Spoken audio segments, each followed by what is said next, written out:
இல்லைங்க, கமல் பேச்சு ரைட்டுன்னு அவங்க சொல்கிறாங்கன்னா அதுக்கு முக்கிய காரணம் அவங்களுக்குமே அந்த ஸ்பீச் புரியல. புரிஞ்சிருந்தா அவங்க கண்டிப்பாக வரவேற்று ரைட்டுன்னு சொல்ல மாட்டாங்க. அவங்களுக்கு பெரியாரையும் தெரியலை, கமலையும் தெரியலை, அவர் என்ன பேசினாருங்கிறதும் தெரியல. அதனால் குருட்டு போக்கா எதுக்கும் இருக்கட்டும் அப்படின்னு சொம்ப மட்டும் தூக்கி முட்டை மட்டும் கொடுத்துட்டு இருக்கிறாங்க. அதான் உண்மை. கமலா அவர்கள் பேச்சில் நான் அதை பற்றி ஏதாவது ஒரு வீடியோ என்னைக்காச்சும் போடணும்னு நினச்சிக்கிட்டு இருக்கேன்.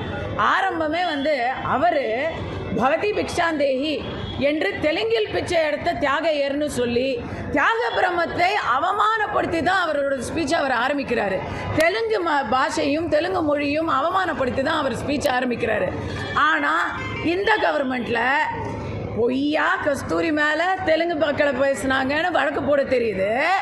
ஆனால் தெலுங்கில் பிச்சை எடுத்தார் தியாகராஜர் அப்படின்னு சொன்ன கமலை பாராட்ட தெரியுது. அப்படின்னா பார்த்துக்குங்களேன்.